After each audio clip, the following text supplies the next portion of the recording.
Mesdemoiselles et messieurs, bonsoir. Gilles Allozy, MP Étoile Charlemagne. Nous allons revenir sur un exercice de conversion numérique analogique. Dans cet exemple, il sera en 4 bits, qui fonctionne avec des résistances R et 2R, sachant que 2R peut être réalisé par la mise en série de 2 résistances R, ce qui fait qu'en fait on utilise uniquement des résistances R. Et donc, on n'a pas comme dans d'autres montages à régler finement des rapports de résistance à une valeur voulue. Donc, on va essayer de mettre en évidence l'idée du montage et d'aboutir au résultat avec un minimum de calcul. Alors, voici le montage tel qu'il se présente au départ. Donc, on a représenté ici. Alors, on a un petit peu préparé le travail. En figurant ici 4 cellules, 0, 1, 2, 3. Et on fait quelques observations préliminaires sur ce montage. D'une part, cette cellule 0 est un peu différente des autres, puisqu'ici on voit qu'on a une résistance 2R, alors qu'ici on a une résistance R. Et donc, qu'est-ce qui va nous intéresser? La tension Vs égale V3 ici, tension de sortie. Et on a une intensité ici supposée nulle, donc on mesure Vs avec un appareil de mesure de tension de grande résistance d'entrée.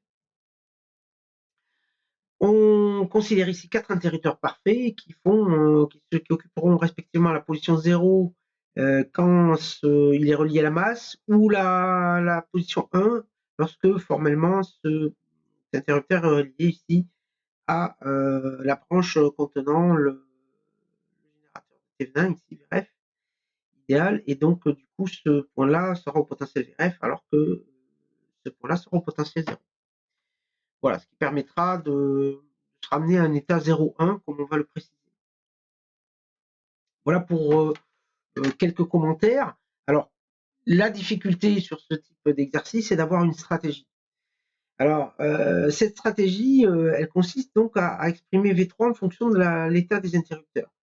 Donc, il y aura un certain nombre de choses à faire en premier, c'est-à-dire que ici, on va appeler K0 le potentiel de ce point, et en fait, on va voir qu'on va se ramener à un générateur équivalent ici sur ce domaine-là, qui pourra prendre 2 valeurs, 0 ou VRF. Ce qui fait qu'on l'écrira, dans ce cas précis, epsilon 0 VRF, où epsilon 0 appartient à 0,1.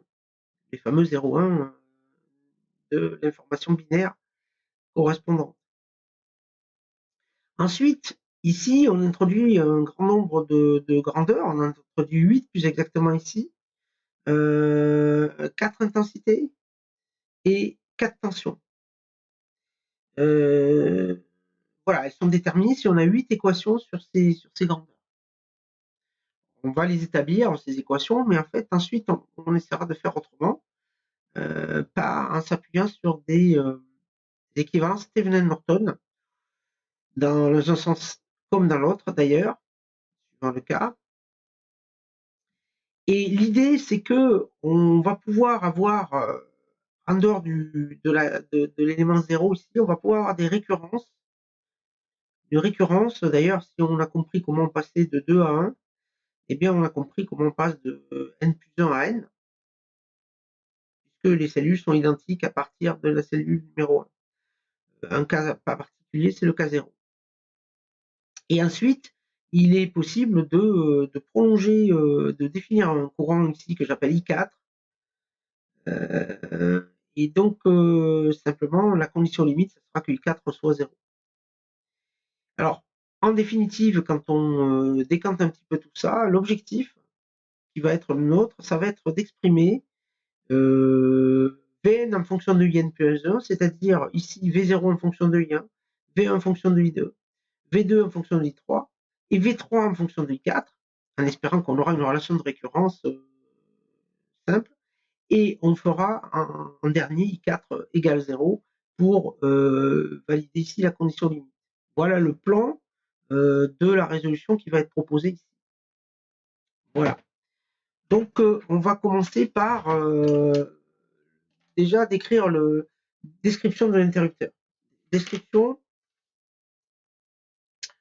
de l'état de l'interrupteur et du potentiel VK. Donc, potentiel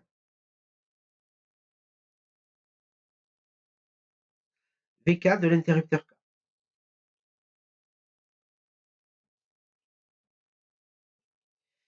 Potentiel VK de l'interrupteur K.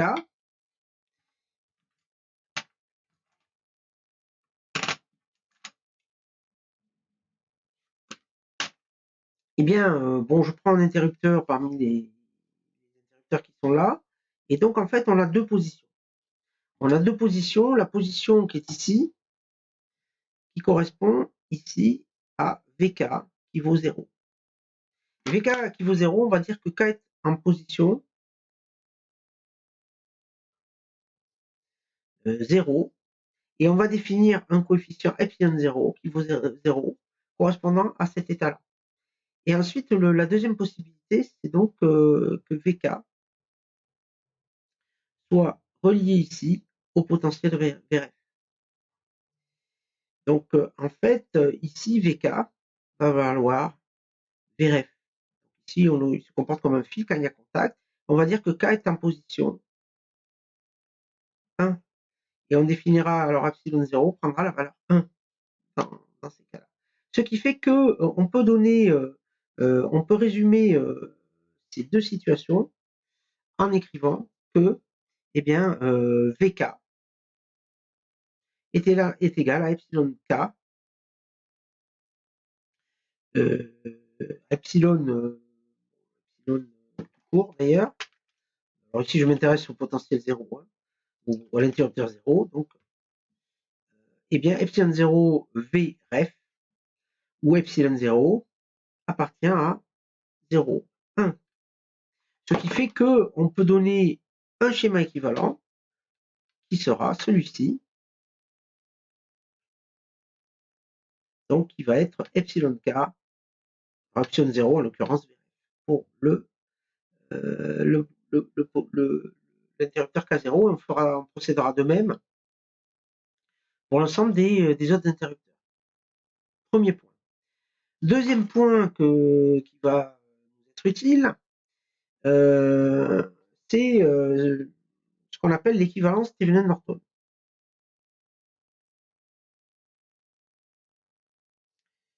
L'équivalence Thevenin-Norton, dont on va parler ici.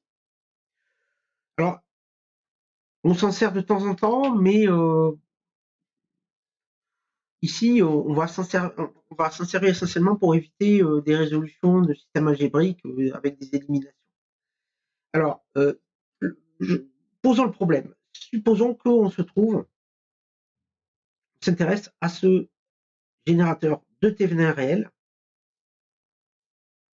A, B, caractérisé donc par une tension U ici, U est égal à VA moins VB, et une intensité I égale IAB. Voilà. Et bien en fait, ça c'est ce qu'on appelle un générateur de Thévenin. Et donc ici, on trouve que U est égal à RI moins E. Maintenant, on va considérer un générateur de Norton. Alors un générateur de Norton, il est généralement ici dessiné de la manière suivante. Alors on va appeler ça G. Et donc ici, G c'est la conductance. La conductance du générateur de Norton. Et donc où est-ce qu'on retrouve A et B? On le retrouve ici. Et donc j'ai de nouveau la tension U ici, égale à VM moins VB. Et donc le I égale IAB est ici. Et donc là, si on applique la loi des nœuds, on trouve que I est égal à état plus GU, puisque G est la conductance. Et donc, comme ceci s'écrit, I est égal à E sur R plus U sur R, eh bien, on voit une correspondance. Quand on rapproche ces deux équations, qui doit être vrai quel que soit le couple IU possible, eh bien, ça me donne que état est égal à E sur R et G est égal à 1 sur R, ou, si on veut passer dans l'autre sens, E est égal à R état et R égale 1 sur G.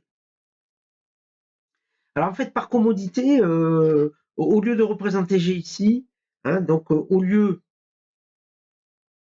de figurer G dans le générateur Norton, on fera apparaître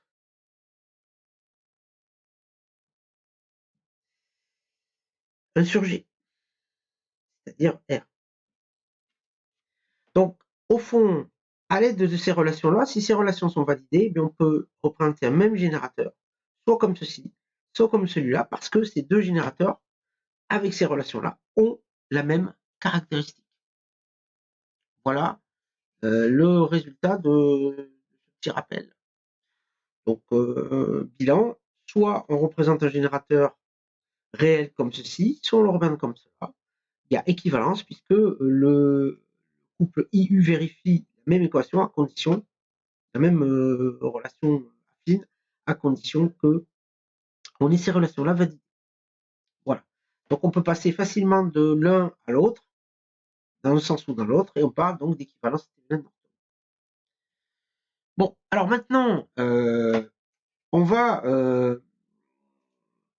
maintenant faire un premier schéma équivalent. Là, on va tenir compte de ce qu'on a dit précédemment pour faire un schéma équivalent que l'on va exploiter dans la suite. Ce schéma équivalent, en fait, on va oublier le VRF ici, et le schéma équivalent, en fait, se ramener à ça. Ça va être peut-être un petit peu long à faire, donc on va essayer d'aller rapidement. Et donc ici, on a R, 2R. Voilà. Alors, on va peut-être faire des petits changements. Hein. Donc, dans un premier temps, on a ça. Et donc, ce qu'on a dit, c'est qu'ici, on avait 2R.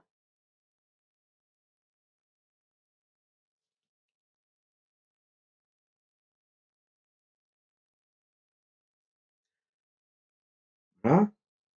C'est un petit peu long. Faut m'excuser. Donc, mais ça vaut le coup de le faire directement. Donc, ici, la masse est là. Et donc, ici, on a donc, je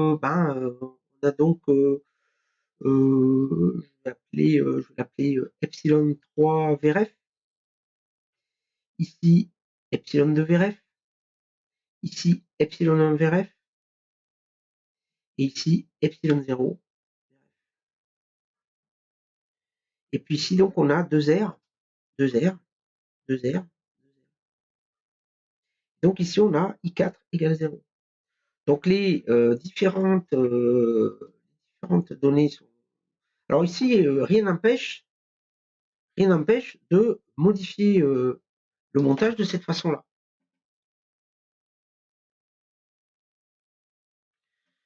Et donc de mettre un fil ici, ce que je vais essayer de faire.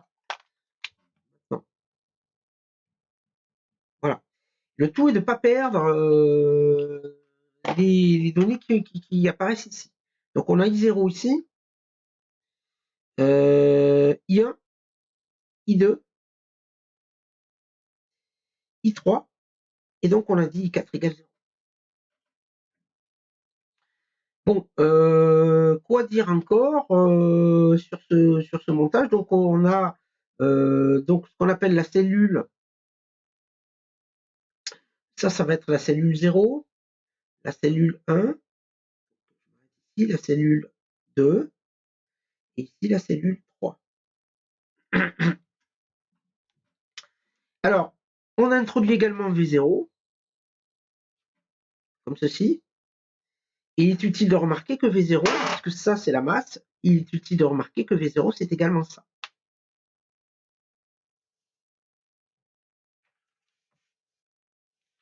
également ça. Ensuite, V1, c'est ça.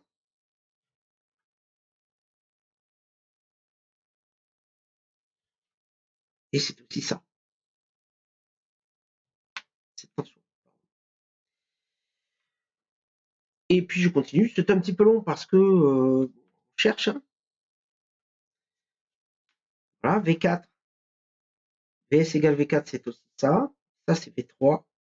Et au départ ici, V1, V2. C'est ça. Ici, c'est V2, pardon. Ici, c'est V3. Donc, Vs égale V3, on l'a là, et on l'a là.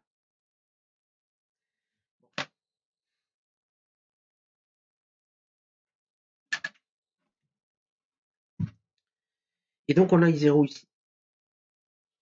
Alors, bon, si on veut voir si on a suffisamment d'équations d'inconnus, on a combien d'inconnus? 8 inconnus. V0 jusqu'à V3, I0 jusqu'à I3. Sachant qu'on a introduit I4, mais I4 vaut 0, donc c'est la condition limite. Et on a 8 équations indépendantes. 8 équations indépendantes qui sont liées à j'ai 1, 2, 3, 4 mailles. Et puis j'ai combien de nœuds intéressants? 1, 2, 3, 4. Donc 4 lois des mailles et 4 lois des nœuds. Donc en fait, ça veut dire que ces grandeurs, le vecteur x ici, x est déterminé. Donc on pourrait écrire les relations, les 8 relations qui lient ces grandeurs, et puis ensuite faire un travail d'élimination. Bon, il se trouve que ce travail-là peut être réduit parce que le résultat final n'apparaît pas, c'est le moins qu'on puisse dire, tout de suite. Et donc on va avoir une stratégie un petit peu différente. Alors cette stratégie, elle va consister à faire des transformations Thevenin-Norton. Alors, donc je vais garder surtout le schéma sous les yeux ici. Voilà. Et on va poursuivre la discussion. Je vais numéroter cette page. Hein.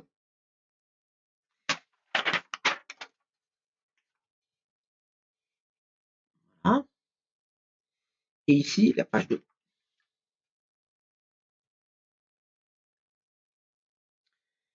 Alors, le mystère, il y a quand même quelque chose de mystérieux, c'est cette différence entre ce R et 2R ici. Donc, on va essayer de comprendre tout de suite. Alors, ce qu'on va faire, c'est une équivalence Thevenin-Norton.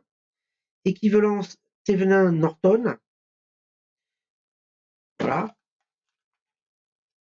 Je ne sais pas comment l'appeler, Thevenin-Norton.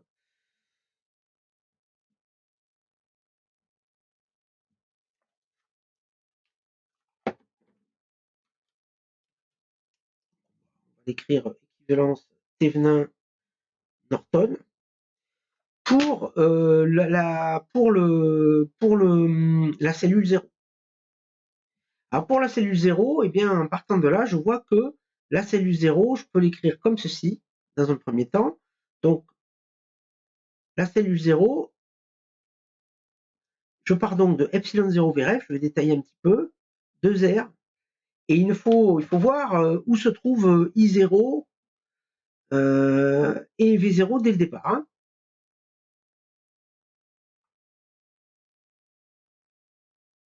Voilà I0.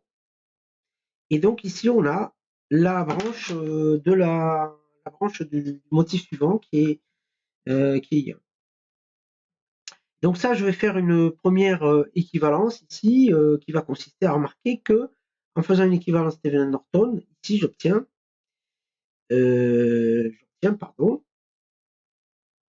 alors en remarquant que ici on avait 0. Alors, cette tension, il ne faut pas la perdre parce qu'elle fait partie de nos cibles. Puisqu'en définitive, c'est V3 qui nous intéresse. Donc je ne veux surtout pas perdre cette tension et donc je sais qu'elle est là. 0. Et ici, donc, j'ai plus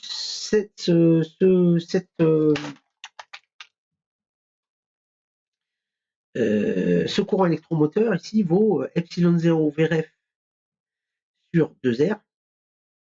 Et puis ici, donc en parallèle,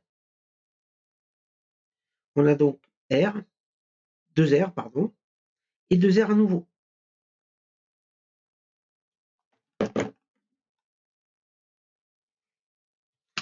Donc ici, on a I1. Et on sait que dans cette branche-là, on a I1 moins I0 au passage. I0 moins I1. Donc, ces deux résistances en parallèle, donc si on a R1 et R2 en parallèle, on sait que ça, c'est équivalent à R équivalent égale R1 parallèle R2, c'est comme ça qu'on note. Voilà.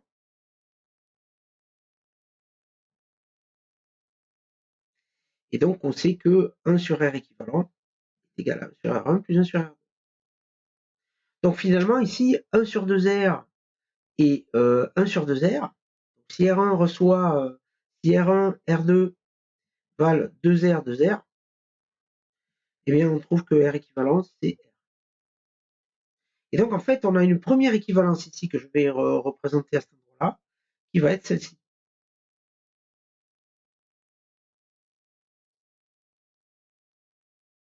Epsilon 0 Vref sur 2R,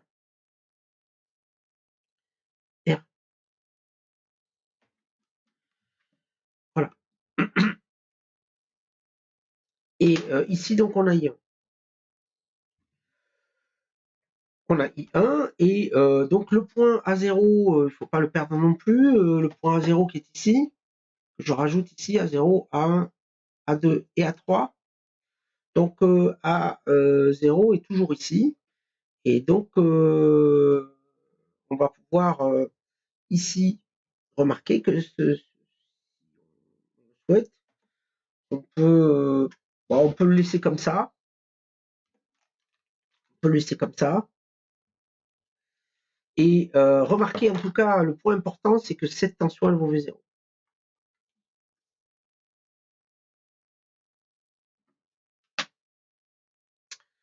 Ce qui fait que si on écrit la loi des nœuds ici, on obtient que I1 est égal à ce courant électromoteur-là, c'est-à-dire epsilon 0 Vref sur 2R. Et donc ce courant-là, ici, ce courant-là, c'était le courant qui sortait de la branche à cet endroit-là, ici. Le courant qui sort ici, I1. Donc on a epsilon 0F plus alors le courant qui est ici, donc c'est le courant qui rentre là, moins V0 sur R. Le courant qui est ici, IR, qui est dans le même sens que V0, est donc égal à moins V0 sur R. Donc ça, c'est la première des relations que j'obtiens. Voilà. Et donc, j'ai obtenu déjà un petit peu ce que je voulais, puisque j'obtiens V0 en fonction de I1. Et donc, je peux écrire ceci sous la forme V0 est égal à moins R, moins epsilon 0 Vref sur 2R. Attention, il y a une faute. Plus epsilon 0 V sur 2R. Vérification, si I1 vaut 0, je trouve bien que V0 égale plus epsilon 0 V0 sur 2R avec une forme d'homogénéité. Voilà. Et donc là, j'ai envie de l'écrire 2 puissance 1, parce que, évidemment, je pense à la suite. 2 puissance 1. Voilà. Alors, on va maintenant faire la même chose. Alors, on peut faire une équivalence Thévenin-Norton à ce niveau, mais ce n'est peut-être pas nécessaire. Donc, voilà le résultat de la loi des nœuds ici, loi des nœuds en A0.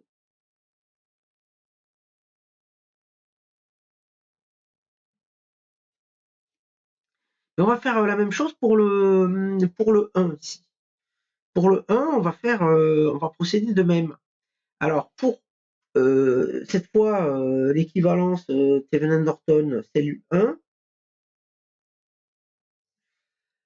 bon, ça, je vais laisser tranquille. Et mon objectif suivant, se trouve, l'objectif, c'était donc d'avoir V0 égale F de I1, F0 de I1, disons. Mais ici, mon objectif, ça va être F1, V1 égale F1 de I2. Voilà, d'obtenir le même type de relation, en espérant que, en définitive, par récurrence, puisque les cellules 1, 2, 3 sont constituées de la même manière, on va s'inspirer du résultat qu'on va obtenir ici pour itérer jusqu'au rang 3 ici, puisqu'on a un montage à 4. Donc je recommence le schéma ici. Je recommence le schéma ici, en espérant faire un petit peu la même chose. Epsilon 1 VRF, 2R. Voilà. Je remarque que V1, c'est également cette tension-là. Ici, on a une branche de laquelle part I2, qu'on retrouve plus haut. Et donc, maintenant, je poursuis avec R ici. Et puis, alors, quel est mon intérêt ici? Ben, finalement, vous voyez, j'ai hésité. Je me suis dit, est-ce que ça, j'ai intérêt à faire une représentation Thevenin-Norton, plutôt Norton-Thevenin à revenir? Je crois que la réponse est oui. Donc, la réponse étant oui, j'écris simplement l'équivalence Norton-Thevenin du montage précédent. Donc, on a R ici, donc on a epsilon 0 VRF sur 2 et R en série.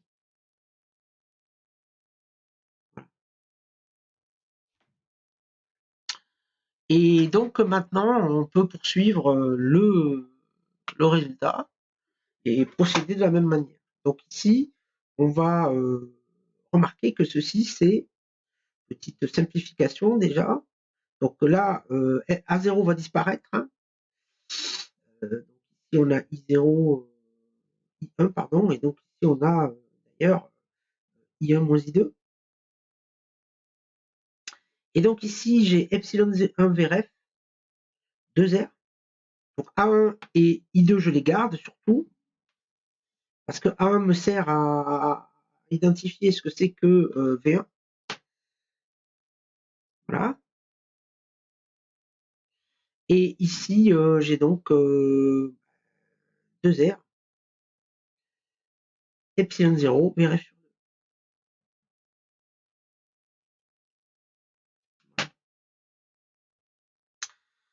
Bon, et bien, ici, on peut faire une équivalence Thevenin-Norton de ces deux générateurs parallèles. Déjà, on peut l'écrire.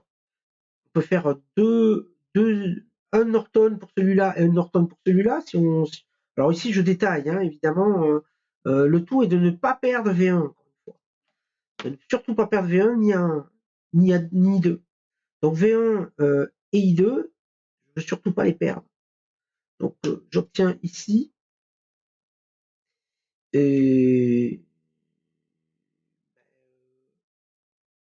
epsilon 1 VRF sur 2R. Toujours en parallèle ici, je vais avoir donc 2R. Je continue, je fais la même chose pour l'autre.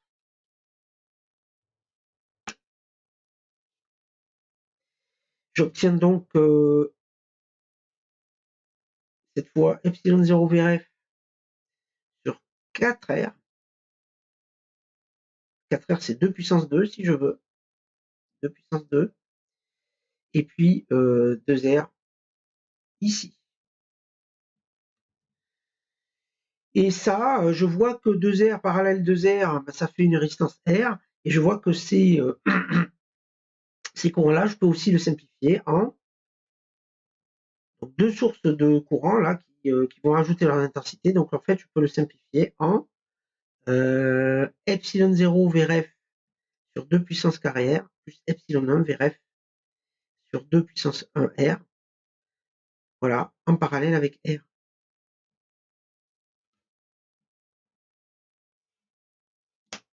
I2. Donc ici j'ai V2.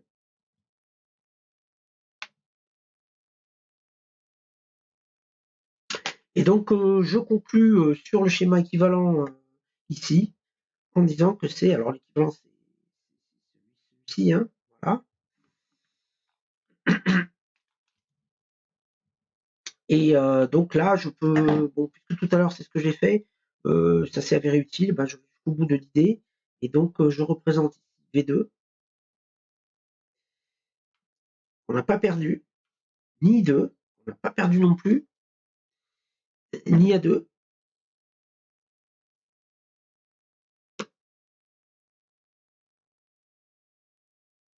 Voilà, et ici je peux représenter donc le générateur Thévenin, c'est donc epsilon, puisqu'on a R ici, epsilon 0 Vref sur 2 puissance 2, plus epsilon 1 Vref sur 2 puissance 1. Ici, j'ai R. Voilà ce à quoi on aboutit. Et donc, il ne me reste plus qu'à trouver la relation qui est ici, sachant qu'on a vu que ici, ici, donc dans la branche, dans cette branche-là, on a I1 qui arrive à cet endroit-là. I1 qui arrive à cet endroit-là. Alors, en fait, A2, je ne fasse pas de faute, pardonnez-moi. Donc, voilà. Donc, ici, on aura. Qu'est-ce que j'ai fait tout à l'heure? Tout à l'heure, en fait, j'ai utilisé ce montage-là. C'est plus simple. Pour retrouver la loi, je vais utiliser la loi des nœuds ici. J'ai I2 est égal donc à ce courant-là.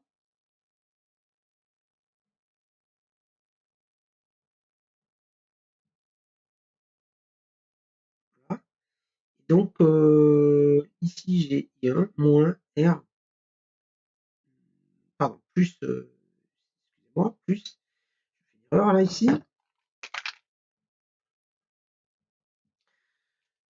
I1 disparu, puisque A0 a été perdu corps et bien. Hein. Donc ici, je dis simplement que c'est ce que j'appelais tout à l'heure, IR ici.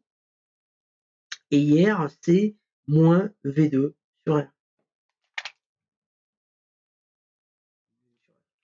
Et donc, je trouve la relation suivante. Je trouve que V2,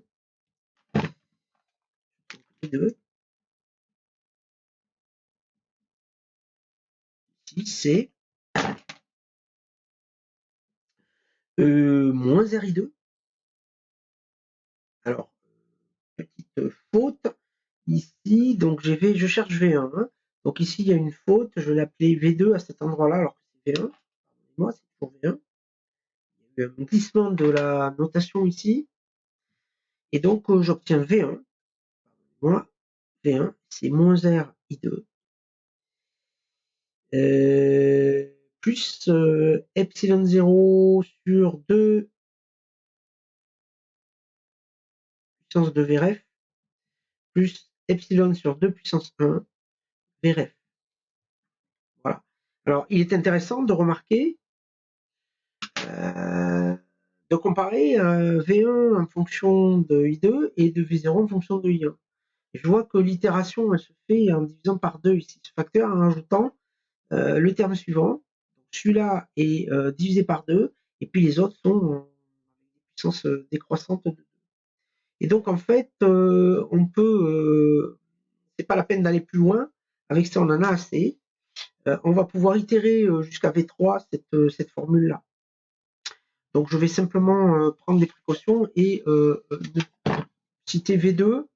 Donc, par transposition, donc, on a V0 égale moins R I1 plus epsilon 0 Vref sur 2 puissance 1. Ensuite, on a eu V1 égale moins RI2 plus epsilon 0 Vref sur 2 puissance 2. On est passé de 1 ici à 2. Voilà. mais il faut rajouter la nouvelle contribution sur 2 puissance 1.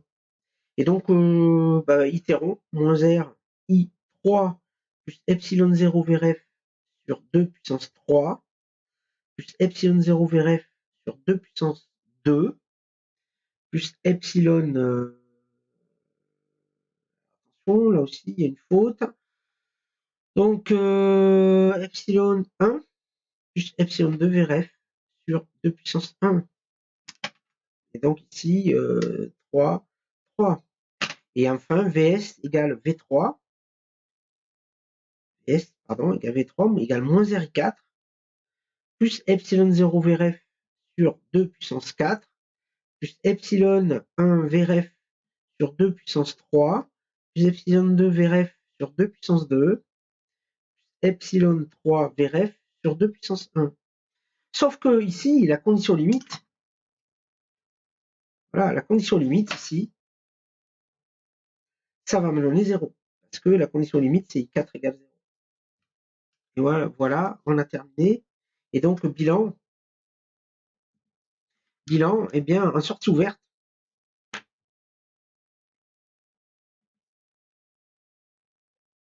c'est-à-dire I4 égale 0, eh bien, ce montage délivre la tension VS qui est donnée par ce développement.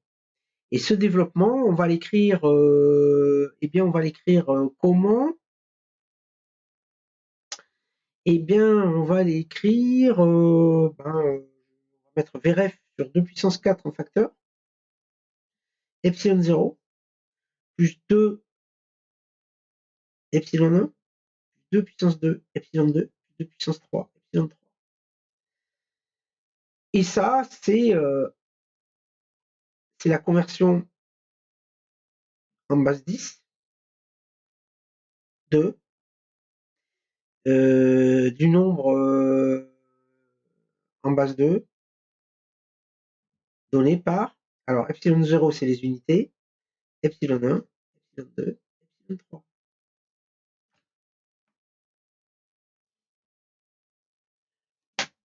Et donc on a bien obtenu une conversion. Donc on convertit le nombre epsilon 3, epsilon 2, epsilon 1, epsilon 0, donc qui sont réglés via des KI en une tension qui est proportionnelle à la conversion en base 10 de epsilon 3, epsilon 2, epsilon 1, epsilon 0. Et donc on a effectivement trouvé un moyen de faire réaliser ce montage de façon vraiment satisfaisante.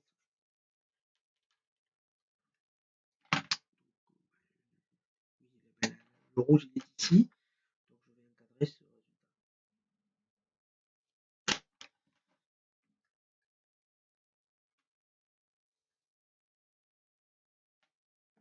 Voilà. Donc je refais un petit bilan. Finalement, le choix du montage 0, là, de la cascade, de la cellule 0, était destiné à, je dirais, à initialiser la récurrence, là, le lien entre V0 et 1, et ensuite finalement les étages, les cellules par rang croissant ne font que transposer le résultat précédent. Et vous voyez que chaque fois, le terme epsilon 0, par exemple, est divisé par 2. Et donc, en définitive, on va avoir une division par 2 puissance 4, puisqu'on est parti de 2 puissance 1 de V0. Et donc, c'est pour ça qu'on arrive à ce résultat remarquable de ce montage CNA.